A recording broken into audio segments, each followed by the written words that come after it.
Hi everyone, welcome to our channel B2C, Beginner to Champion for Competitive Exams.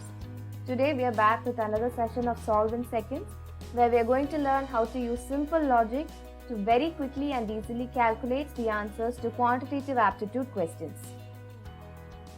So let's start.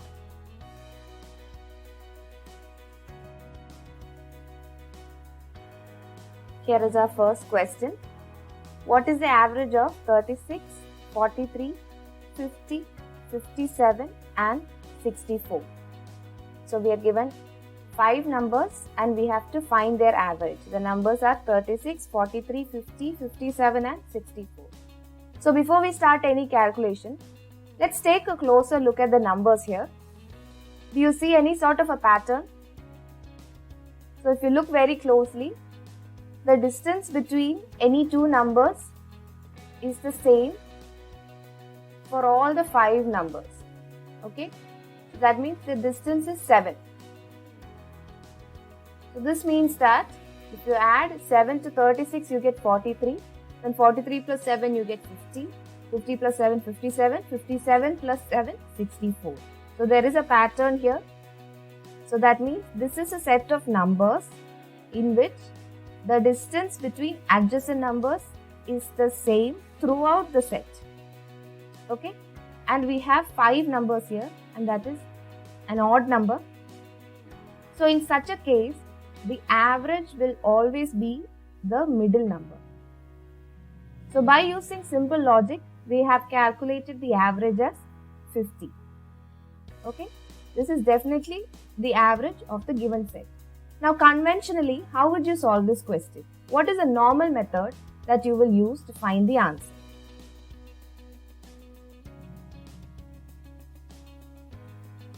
So whenever we are asked to find the average of a given set of numbers, first we have to add all the numbers.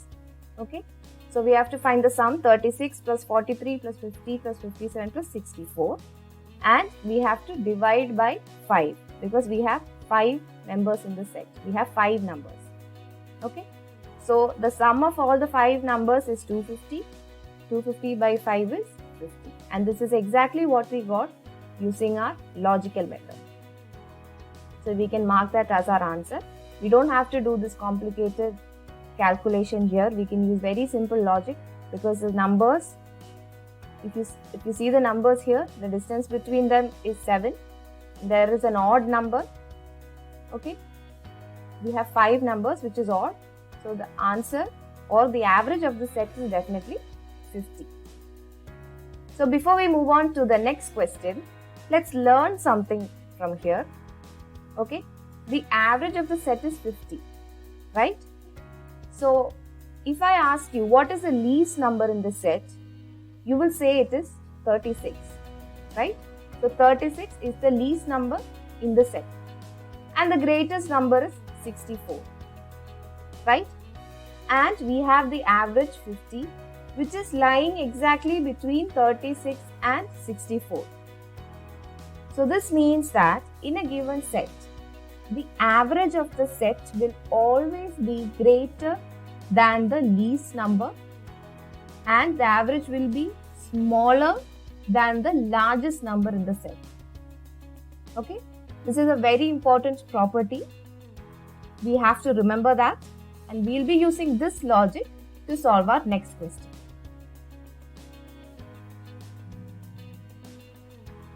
A man bought 600 grams, 750 gram, 1.1 kg, 2.3 kg and 800 gram packs of dal from a shop. What is the average weight of the packs? So here again we are given 5 quantities and we have to find their average.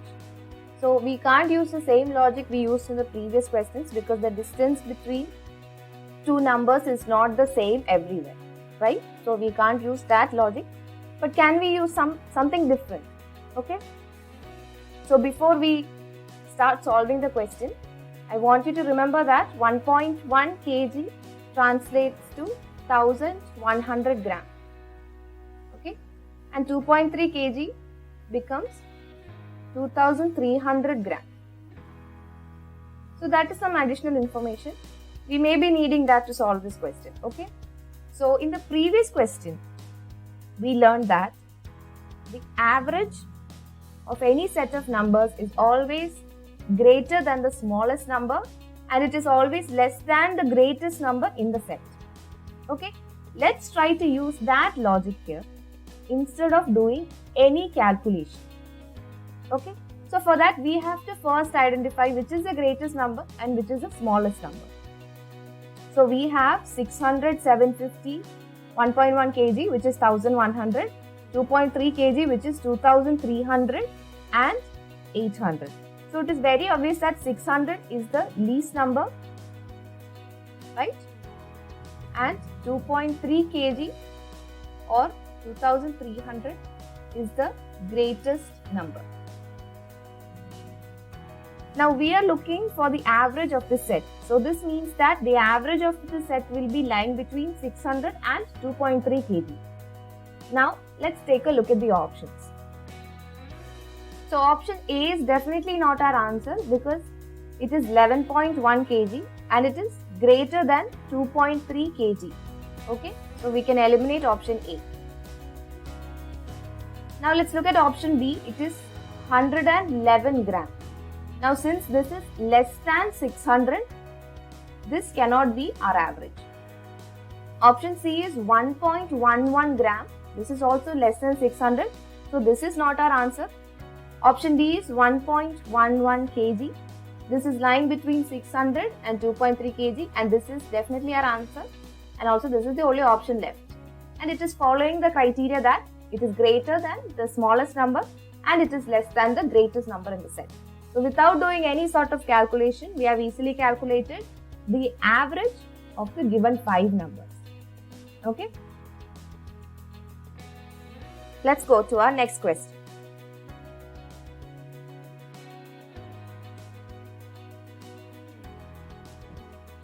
The radius of a circular garden is 42 meters. The distance in meter covered by running 8 rounds around it is. So this is the question. We have a circular garden whose radius is given and we are running 8 rounds around it and we have to find the distance that we covered. Okay.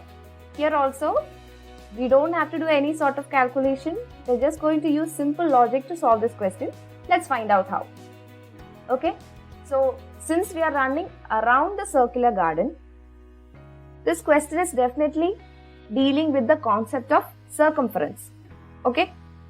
So what is the formula of the circumference? It is 2 pi r.